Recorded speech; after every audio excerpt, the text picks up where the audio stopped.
হইচইতে নিকোষ Saha season 2 streaming শুরু হচ্ছে আগামী 23শে জানুয়ারি থেকে। এই সিরিজের গুরুত্বপূর্ণ ভূমিকায় অভিনয় করেছেন গৌরব চক্রবর্তী এবং সুরঙ্গনা বন্দ্যোপাধ্যায়। আজকের আড্ডায় আমরা পেয়ে গেছি দুজনকেই। আর্টিস্ট টিভিতে স্বাগত। নতুন বছর কেমন কাটছে? খুবই ভালো কাটছে, সো ফার সো গুড। আশা করব সকলের মতোই আমাদের বছরটাও যেন ভালোই কাটে এবং শুভ সূচনা যেন হয় নিকষ ছায়া ভালো করে। একদমই। বছরটা সবে শুরু হয়েছে, এখনো দেখা যাক, কিন্তু টাচউড এখনো অবধি কাটছে ঠিকঠাক। সবাই যেন সুস্থ থাকে এই বছরটা, এইটুকুই আশা করছি। এবং কাজ দিয়ে শুরু হচ্ছে বছরটা, 23শে জানুয়ারি মুক্তি পাচ্ছে নিকষ ছায়া, সেটা নিয়ে খুবই খুশি। দর্শকরা অপেক্ষায় রয়েছে এবং প্রোমো ইতিমধ্যেই বেরিয়ে গেছে এবং অনেক মজার দৃশ্যও রয়েছে, যে পিশাচ পপকর্ন খাচ্ছে, কোল্ড ড্রিঙ্কস খাচ্ছে। আবার সেটা কিন্তু সিরিজে নেই, সেটা প্রমোশনাল মেটেরিয়ালে রয়েছে। সিরিজে যদি গেনু পপকর্ন খায় তাহলে খুবই ডিসঅ্যাপয়েন্টেড হবে আমার মনে হয় দর্শক। আবার সে মিতুলের প্রেমেও পড়ছে। সেটা একেবারেই প্রমোশনের ক্ষেত্রে, কিন্তু সিরিজটা একেবারেই তার পোলস অপোজিট আর কি। সিরিজে মানে গেনু খুবই ভয়ের একটা এলিমেন্ট আর কি, গেনু আসা মানে সবার হাড়হীন হয়ে যাবে। এই ক্ষেত্রে প্রমোশনে সেই লিবার্টিটা নেওয়া যায় যে গেনু বসে পপকর্ন খাচ্ছে, কিন্তু সেটা নয় একদম। কাজের এক্সপিরিয়েন্স কেমন ছিল? ভীষণ ভালো ছিল কাজের এক্সপিরিয়েন্স। এটা মানে 3 নম্বর এই ফ্র্যাঞ্চাইজির আর কি সিজন। কাজে প্রথম থেকে এই টিমটার সাথে কাজ করাই খুব ভালো ছিল। এবং আমার মানে সকলে যারা কো অ্যাক্টার্স আর কি, গৌরব দা, অনিন্দিতা দি, আগে অর্ণদা, চিরঞ্জিত কাকু, কাঞ্চুয়া, কাজে এভরিবাডি ইজ মানে সো নাইস, সো কোঅপারেটিভ, এত ভালো প্রফেশনালি কাজটা করে। কাজেই খুবই ভালো এক্সপিরিয়েন্স হয় প্রত্যেকবার নিকষ ছায়ার টিমটার সাথে কাজ করা। পুলিশ অফিসারের ভূমিকায় এবং অমিয় চরিত্রটা বেশ চ্যালেঞ্জিং। কেমন লাগলো কাজ করে? খুব ভালো। এই প্রথম বোধহয় আমি একটা চরিত্র তৃতীয়বার রিপ্রাইজ করলাম। এর আগে তৃতীয়বার হয়েছে বলে মনে হয় না, সিনেমায় হয়েছে, ওটিটিতে প্রথম। তো খুবই আনন্দের বিষয়, এই চরিত্রটা করতে আমার খুব ভালো লাগে। এবং প্রথম করেছিলাম পর্ণশবরীর সাপ গল্পে, এবং খুব একটা অন্য রকম পুলিশের চরিত্র। মানে সে ওই তথাকথিত যেরকম হয় সব পুলিশে একই ধরনের একটা গ্রাফ থাকে, এই পার্টিকুলার চরিত্রটা সেটা নয়। তার পার্সোনাল লাইফটা একটা বড় জায়গা রাখে সবসময়। তো তার ফলে তার হিউম্যান সাইডটা ভীষণভাবে বেরিয়ে আসে, এবং সেটা অভিনেতা হিসেবে খুবই চ্যালেঞ্জিং এবং খুবই আনন্দের। আর যেরকম সুরাঙ্গনা বললো আর কি, এই টিমের সঙ্গে কাজ করতে খুবই ভালো লাগে। মানে এই আমাদের এই বছর প্রথমবার পরমদা নেই, পরমদা এই সিরিজটা ডিরেক্ট করতে পারেনি, কিন্তু বাকি টিমটা অ্যাবসলিউটলি ইনট্যাক্ট থেকেছে। তো যাদের সঙ্গে প্রথম থেকে কাজ করেছি তারাই কাজ করেছে। তো এদের সঙ্গে কাজ করতে খুব খুব আনন্দ হয় এবং একটা খুব এনজয়েবল অ্যাটমসফিয়ার থাকে, সেইটা খুব উপভোগ করেছি। প্রত্যেকটা পরিচালকের দৃষ্টিভঙ্গি তো আলাদা থাকে। পরমদার সাথে একরকম কাজ করেছো, সায়ন্তনদার সাথে আবার আরেক রকম।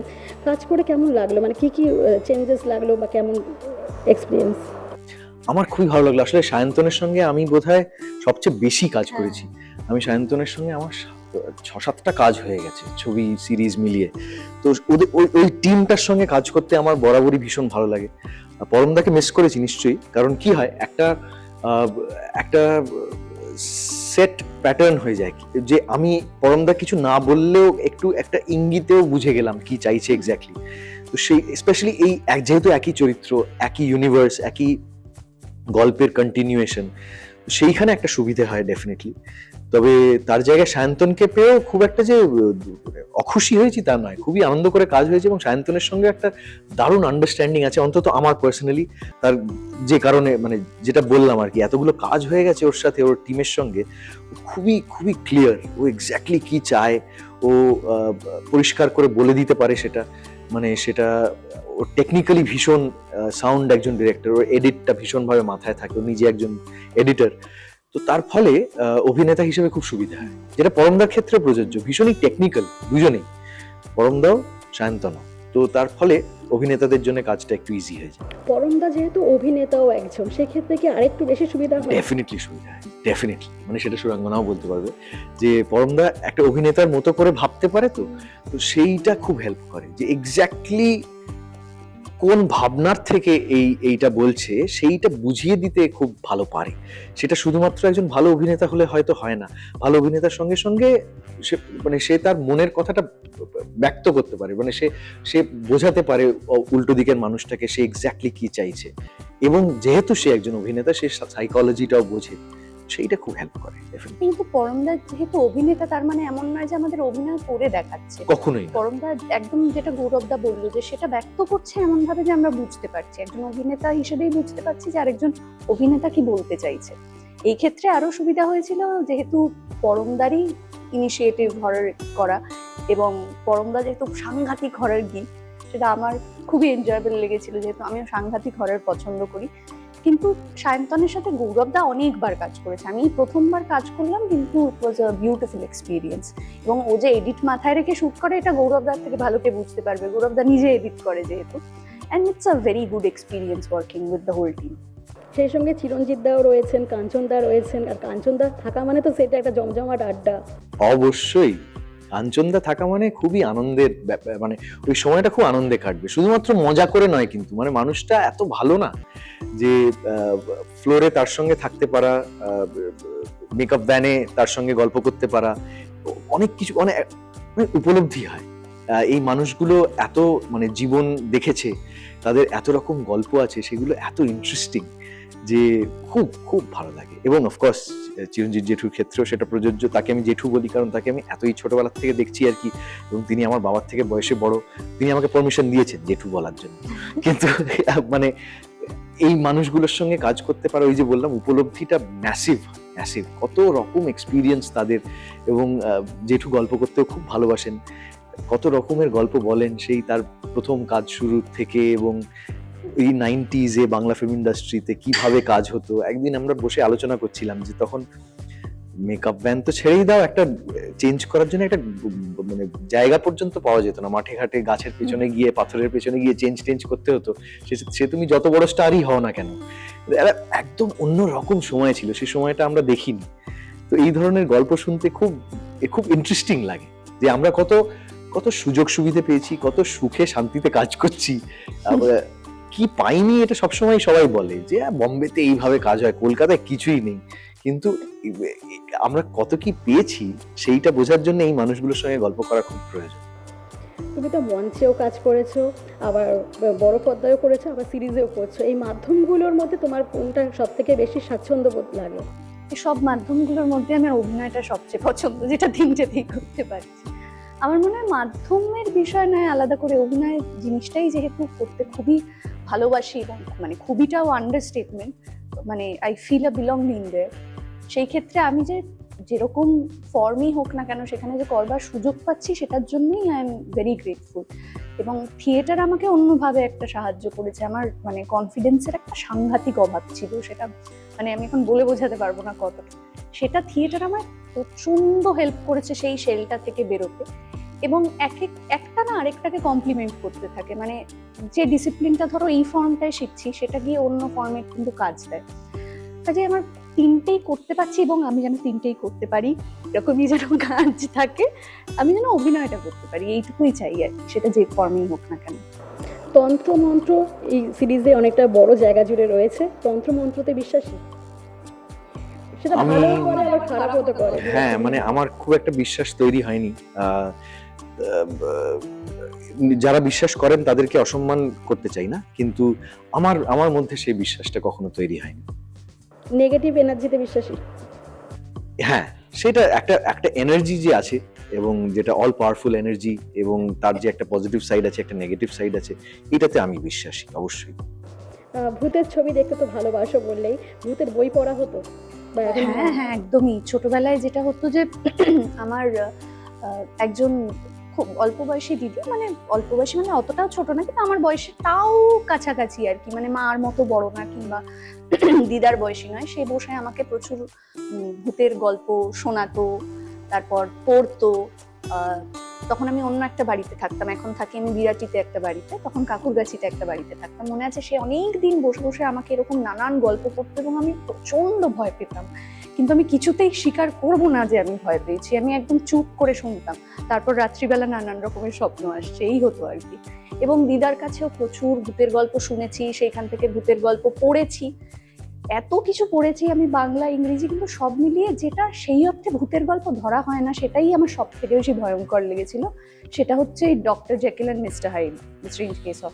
এবার তখন আমি বুঝতে পেরেছিলাম তাহলে আমার ভূত প্রেতে আসলে বিশ্বাসটা নেই, আমার মানুষ যে কতটা ভয়ঙ্কর হতে পারে সেটা আমার সবচেয়ে ভয় লাগে। অনেকেই বলে থাকে যে বাংলা ছবিতে বা বাংলা সিরিজে ভূতের গল্প হলেও মানে ভূতের ভয়টা ঠিক পাওয়া যায় না, তো সেটা কি বিশ্বাস করো, যেটা হলিউডে আছে যেটা যেরকম? আমি ঠিক এক্স্যাক্টলি যে এগ্রি করি সেটা বলতে পারবো না। ভূতের ভয় পাওয়ার জন্য তো সবসময় একটা বিরাট বাজেটের প্রয়োজন হয় তা নয়। তো আমার মনে হয় না যে সেইখানে কোনো খামতি থাকে বা বাংলায় লোকে সেটা বানাতে পারে না বলে। কারণ আমার তো মনে হয় পর্ণশবরীর সাপ যারা দেখেছে তারা যথেষ্ট ভয় পেয়েছে, এবং এসে অনেকেই বলেছে যে আমাদের ভীষণ এনজয় করেছি, খুব ভালো লেগেছে এবং খুব উপভোগ করেছি ভয়টা।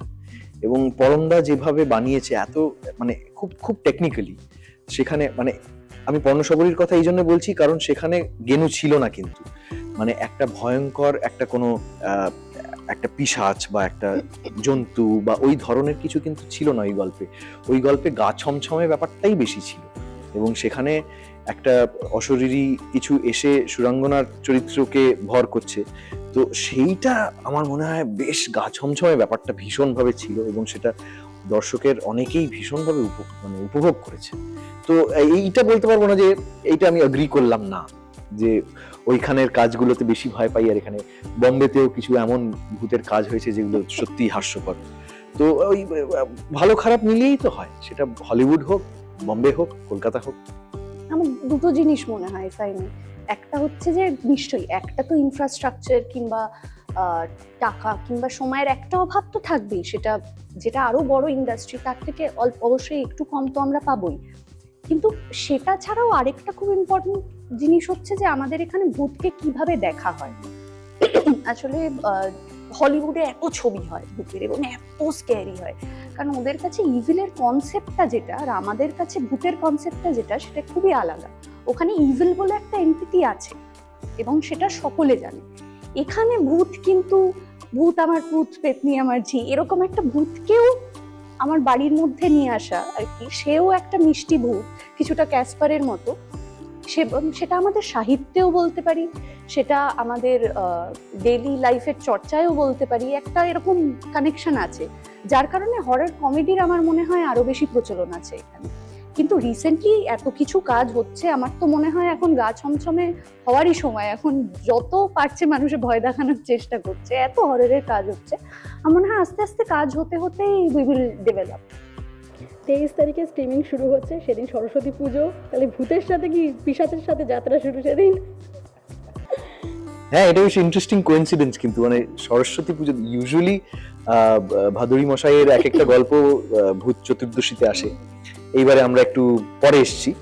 তবে আমার মনে হয় যে গা ছমছমে ব্যাপারটা কিংবা ভূতের গল্প উপভোগ, ভয়ের গল্প উপভোগ করা, হরর গল্প উপভোগ করায় কোনো রকম খামতি থাকবে বলে মনে হয় না।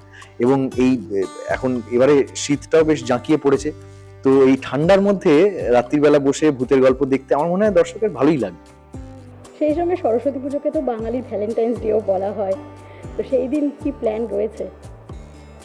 এই বছর এবার একটু অন্যরকম, আমাদের বন্ধুর বাড়িতে আমরা প্রত্যেক বছর সরস্বতী পুজো অ্যাটেন্ড করি, তো এই বছর আমার ছেলের হাতে খড়ি হবে, তো সেই জন্য এই বছরের সরস্বতী পুজোটা ভীষণ ভীষণ স্পেশাল।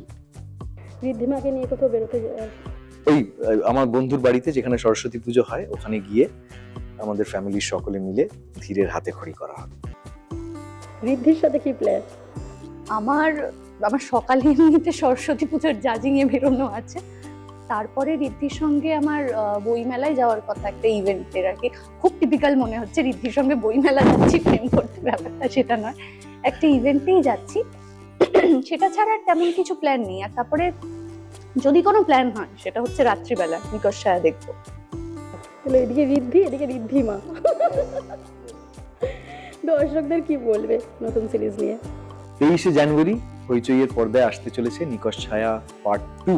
যারা নিকশ ছায়া পার্ট 1 দেখেছেন তারা সকলেই বলেছেন এমন একটা জায়গায় শেষ হলো, এটা কি হলো, কবে আমরা বাকিটা দেখতে পারবো। 23শে জানুয়ারি থেকে দেখা যাবে হইচই। আজকের আড্ডা আমরা এখানেই শেষ করব। আরো নতুন নতুন আপডেট পেতে আপনারা চোখ রাখুন আর্টিস্ট টিভি HD তে।